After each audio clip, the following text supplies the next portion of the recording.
A paz do Senhor, meus irmãos e minhas irmãs, segunda-feira, dia 30. Começamos então o terceiro trimestre de 2025 nas nossas lições da EBD. E a nossa primeira lição do próximo dia 6 de julho, domingo próximo, é a igreja que nasceu no Pentecoste. Vamos falar um pouquinho sobre o título da lição número 1, a igreja que nasceu no Pentecostes. Nós vamos falar só um pouco sobre Pentecoste para que nós entendamos melhor tudo isso aqui. Pentecostes era uma festa que era conhecida como festa das semanas, festa da colheita ou festa dos primeiros frutos. Era o 50º dia após o sábado de Páscoa, ou seja, começava essa festa 50 dias após o sábado de Páscoa. E era isso, a festa da colheita, a festa dos primeiros frutos. E ela não durava só um dia, ela durava semanas. É isso que nós precisamos entender. Aqui o título da lição diz: a igreja que nasceu no Pentecostes. A igreja que nasceu na festa tradicional, que era a festa da colheita, a festa dos primeiros frutos. Festa essa onde estavam reunidos todos os judeus e também povos de todas as nações ali de volta, de muitos lugares, pessoas de diversas cidadanias que falavam, por exemplo, idiomas diferentes, mas que viam ali naquela festa do povo judeu um lugar propício para a adoração, para o agradecimento e principalmente, creio eu, acredito eu, que se a festa era judia e os judeus criam em um único Deus, Criador dos céus e da terra, em agradecimento e pedido para uma próxima colheita, né? Eu acredito que os povos, os demais povos, as outras cidadanias que ali estavam naquela festa, que era uma festa tradicional, todo ano tem, as pessoas que não eram judeus, mas acreditavam no Deus dos judeus, no Deus de Israel. Por quê? Porque o Deus de Israel já se fazia conhecido de muitos, por toda a história passada, por tudo que o povo judeu passou, por todo o testemunho que era dado desse Deus poderoso que livrou Israel de tantas coisas e abençoou Israel através do rei Salomão, do rei Davi e muitas coisas que nós conhecemos que o Deus de Israel, o único Deus verdadeiro a quem Israel acreditava, servia e propagava, era poderoso.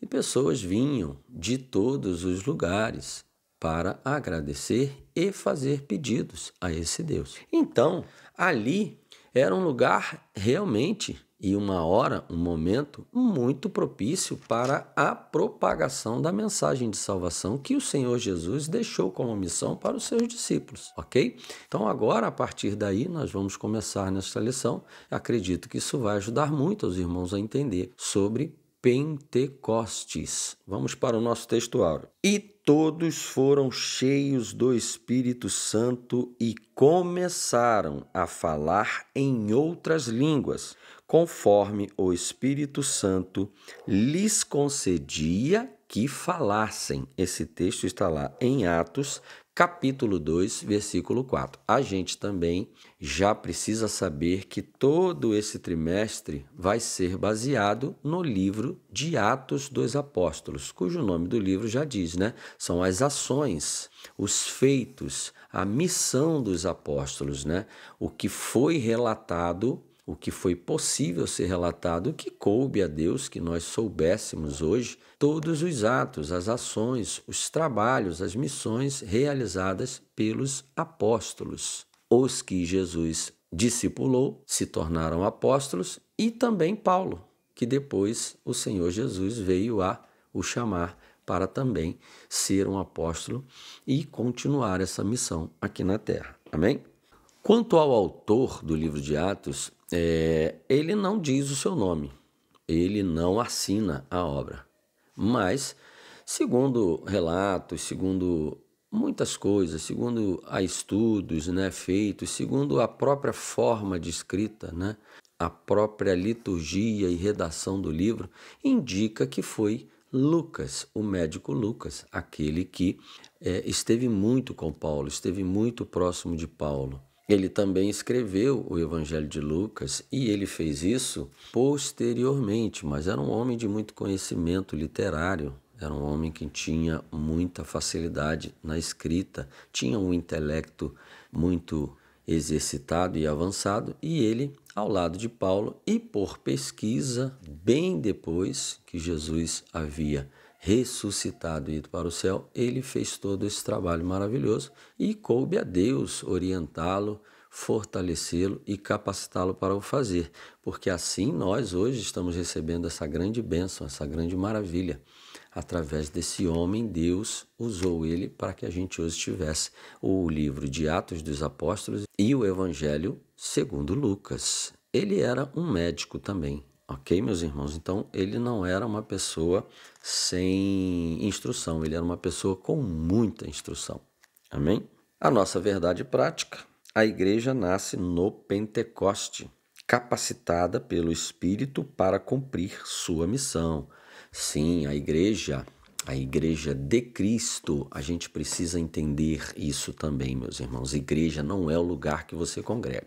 Igreja não é a assembleia que você congrega. Igreja não é a adventista que você congrega. Igreja não é a presbiteriana, batista, wesleyana ou qualquer outro lugar que nós congregamos para termos comunhão, para trabalharmos no reino, para cultuar, para discipular, para apacentar as pessoas. Não. A igreja de Cristo somos nós, as pessoas que hoje somos templo do Espírito Santo. As pessoas que hoje renasceram em Cristo e vivem em novidade de vida. Amém, meus irmãos? E o Senhor lá do céu, olhando na sua onisciência, conhecendo o nosso coração, a nossa mente, né? Ele sabe quem são os membros da sua igreja.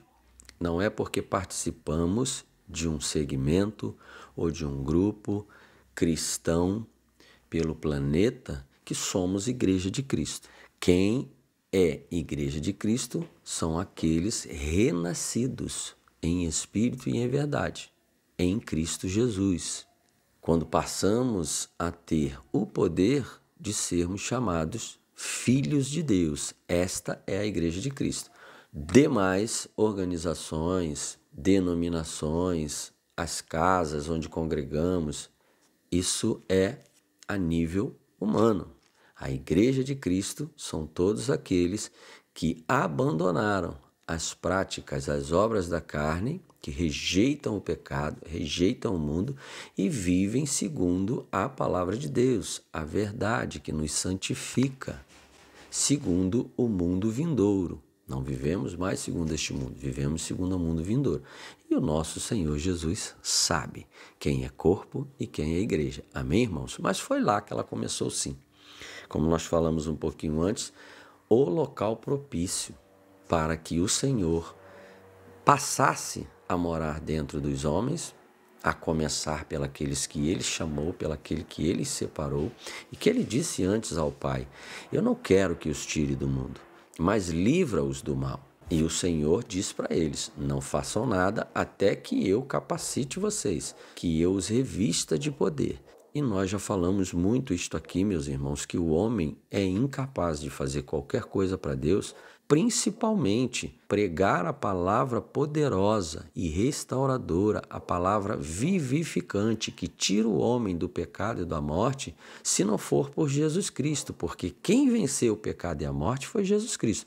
Nós somos os missionários, nós somos os servos, nós somos o intermédio pelo qual o Senhor Jesus, através de nós, sendo morada dele aqui na terra, revestidos e capacitados pelo Espírito Santo, aí sim nós podemos proferir estas palavras poderosas para que haja o convencimento do pecado, da justiça e do juízo no nosso próximo. Mas só vai funcionar desta forma: se eu for morada do Espírito Santo, revestido por este poder, e o Espírito Santo, através de mim e de você, convencendo o outro, o próximo, o que ouve, porque nós sabemos que a fé vem pelo ouvir e ouvir a palavra de Deus.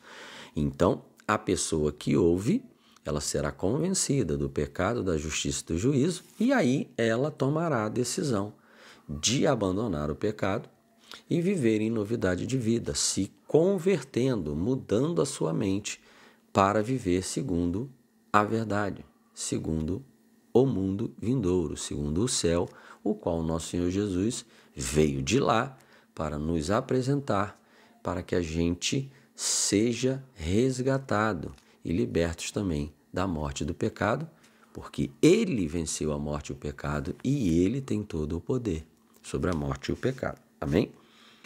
Então, a igreja, sim, começou ali, no dia de Pentecostes, no primeiro dia em que Deus passou a habitar dentro do homem, fazer parte do homem.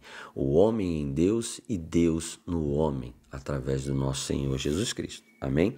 E aí estaríamos capacitados a cumprir a missão que Jesus começou e discipulou, e assim sucessivamente até os dias de hoje. Então, hoje nós estamos aqui falando de Jesus, falando da salvação, você está aí ouvindo e também, com certeza, falando dela sempre que você pode, continuando a missão que o Senhor Jesus veio, começou, e neste dia aqui, no dia de Pentecostes, ele capacitou poderosamente aquelas pessoas, e aquelas pessoas continuaram a fazer isso, e hoje estamos aqui e nós continuaremos essa missão até o dia do nosso Senhor Jesus Cristo voltar nas nuvens para nos levar, ressuscitar-nos e morar com Ele na glória. Amém? Vamos para a leitura de hoje? A nossa leitura de hoje está lá em Atos, capítulo 2, versículos do 1 ao 3. O tema que ele deu foi a manifestação divina e os sinais do Pentecoste. Atos, capítulo 2, versículo do 1 ao 3. Vamos ler.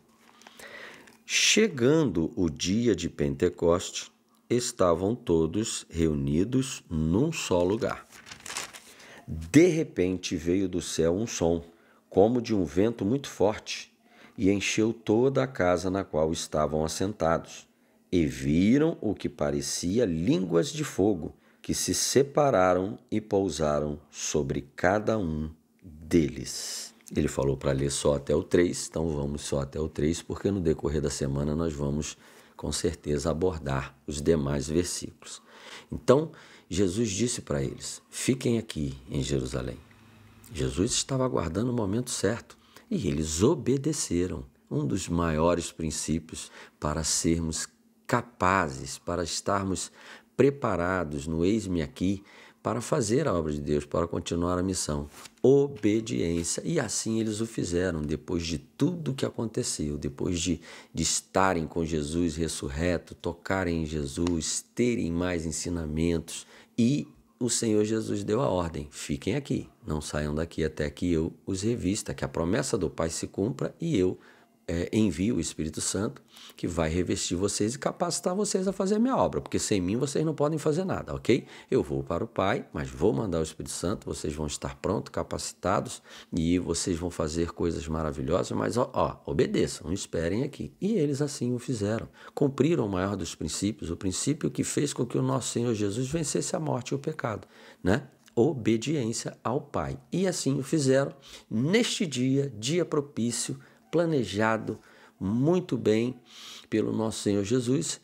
Eles ali, naquele dia, passaram a ser morada do Deus Altíssimo, porque nós vimos na oração sacerdotal, em estudos passados, na oração do nosso Senhor Jesus, onde ele chamou a atenção para essa unidade plena, porque se não for por essa unidade plena, não será possível que aconteça poderosamente a transformação de almas, o resgate de almas que estão mortas em seus delitos e pecados pela desobediência de Adão, para serem resgatados para a vida, para a maravilhosa luz do Senhor e possam ser santificados, separados do mundo pela palavra, que é a verdade, que é Jesus, o próprio Jesus, o verbo vivo que desceu do céu, meus irmãos. Então, ali naquele dia, conforme a oração que Jesus fez ao Pai, é necessário que nós tenhamos uma unidade plena. Vocês entre vocês mesmos, vocês comigo e de mim para o Pai. Nós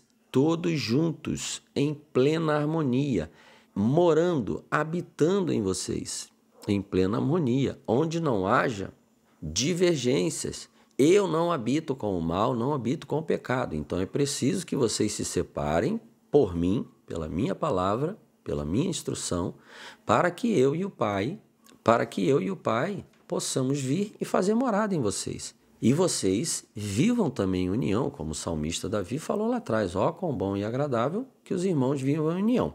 E o salmista continua, é como o óleo precioso que escorre pela cabeça, da cabeça passa para a barba de Arão, entendam porque ele disse Arão, Arão simboliza sacerdócio, e era tanto óleo que chegou a encharcar a gola de Arão. O que o óleo simboliza? Unção.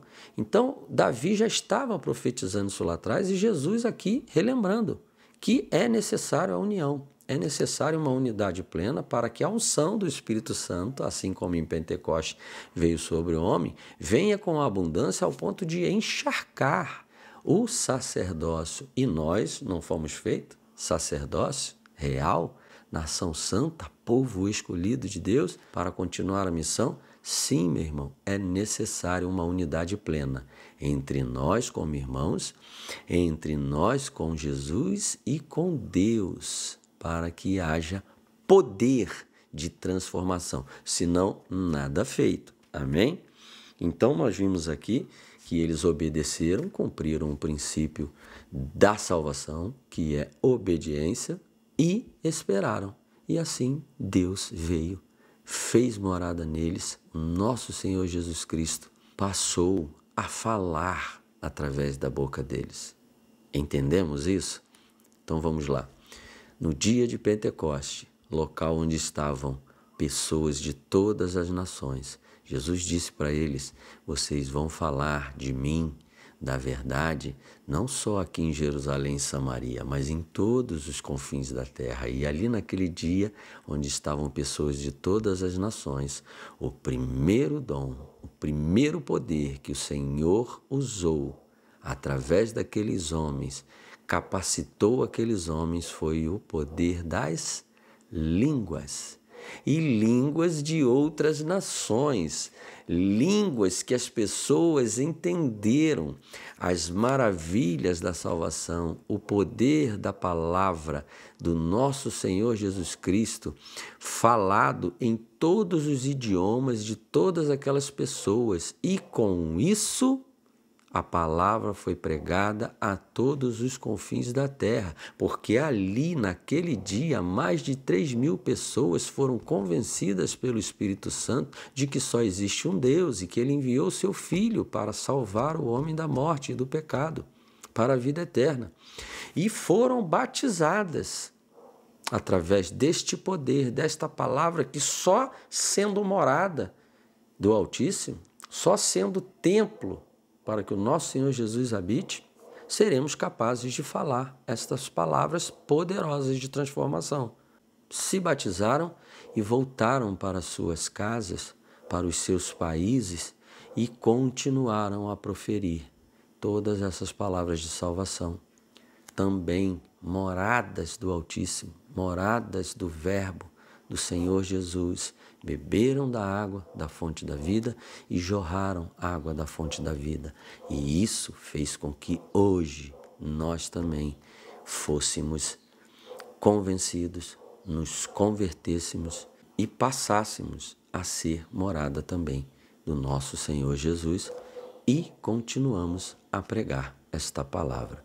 Entendemos, meus irmãos, que o Espírito Santo nos capacita com o poder que só Ele tem, com a palavra que é dele, para que haja transformação no nosso próximo. Amém, meus irmãos? Em nome do Senhor Jesus, que você possa entender esta breve palavra sobre o início da igreja e que a igreja é o Senhor Jesus, através de nós. Amém? A paz do Senhor.